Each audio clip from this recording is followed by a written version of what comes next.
आपण पाहत आहात महाराष्ट्र वृत्तदर्शन न्यूज, रोखठोक आणि निर्भीड।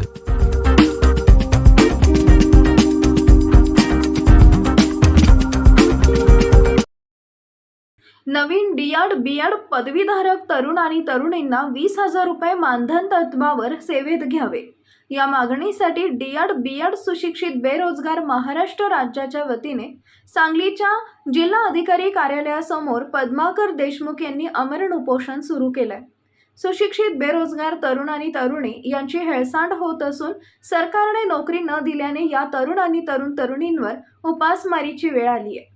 डीएड बीएड पदवी घेतलेले तरुण आता सेंट्रिंग गवंड्यांच्या हाताखाली MIDC मध्ये मजूर म्हणून कामाला जात आहेत, तर डीएड बीएड झालेल्या तरुणी गारमेंटमध्ये आणि मोलकरीण म्हणून धुनी भांडीचे काम करत आहेत, असा आरोप आंदोलकांनी केलाय।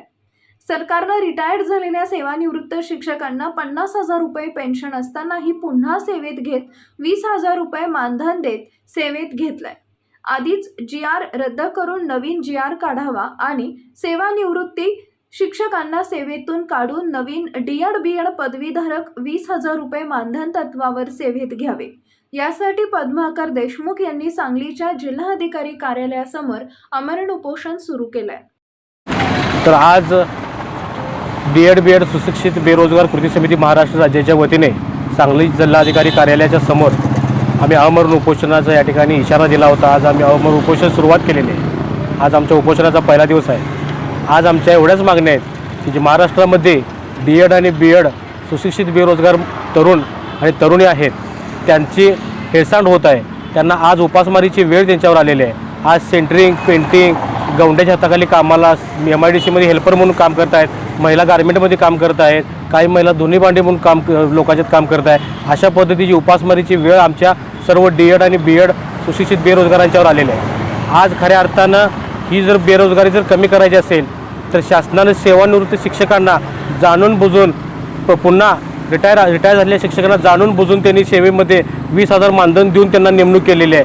आज खऱ्या अर्थानं ही नवीन जी डीएड बीएड धारक आहेत त्यांच्यावर खरं म्हणजे अन्याय आहे, त्यांचा मोठा अपमान केलेला आहे। एवढी मोठी आम्ही पदवी घेऊन आम्ही ज्ञानदानाचं पवित्र काम करण्याची आम्हाला संधी मिळावं म्हणून आम्ही डीएड बीएड केलं, परंतु आज सेवानिवृत्त झालेल्या शिक्षकाला 50,000 रुपये पेन्शन असताना सुद्धा शासनानं 20,000 रुपये मानधन देऊन त्यांनाच पुन्हा या सेवेमध्ये घेतलेलं आहे आणि त्यांच्याच बाजूने शासन काम करत आहे। आज आमच्यासारख्या तरुणांच्यावर जी उपासमारीची वेळ आली आहे याच्याकडे शासन जाणून बुजून दुर्लक्ष करत आहे। या शासनाला जाग आणून देण्यासाठी आणि इथं डीएड आणि बीएड सुशिक्षित बेरोजगारांना हा रिटायर्ड शिक्षक रद्द करून त्यांचा तात्काळ 7 जुलै 2023चा GR रद्द करून आमचा नवीन GR त्यांनी बनवावा आणि नवीन डीएड धारक जे डीएड बीएड धारक महाराष्ट्रामध्ये सुशिक्षित बेरोजगार आहेत त्यांनाच या ठिकाणी मानधन तत्वावर 20,000 मानधन तत्वावर सरसकट जिल्हा परिषद शाळा, माध्यमिक शाळा, नगरपालिका शाळा, महानगरपालिका शाळेवर नेमणूक करावी हीच आमची प्रामुख्यानं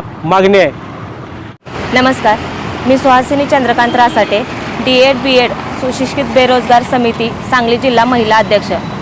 आज आम्ही सांगली जिल्हाधिकारी कार्यालयासमोर आमरण उपोषणासाठी बसलेलो आहोत। आमच्या एकच मागण्या आहेत, आम्ही एवढं शिक्षण घेऊन घरीच बसायचं आहे का? आम्हाला चूल मूल याच्या व्यतिरिक्त जे आम्ही शिक्षण घेतलेलं आहे त्याचा तो जो काही आमच्यावर अन्याय झालेला आहे तो आम्हाला अन्यायातून न्यायाकडे आम्हाला घेऊन चला।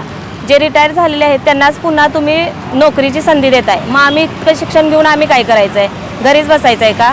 आज कितीतरी महिला आहेत ज्या शेतीमध्ये भांगलणीसाठी जातात, धुनी भांडी करायला जातात, ते सगळं बंद करून आम्हाला शासनाने लवकरात लवकर आमचा विचार करावा आणि आम्ही इतक्या कष्टातून घेतलेल्या शिक्षणाचा काहीतरी फायदा व्हावा आणि जे काय असेल ते मानधन तत्वावर तरी आमची नेमणूक करून घ्यावी एवढीच विनंती। धन्यवाद।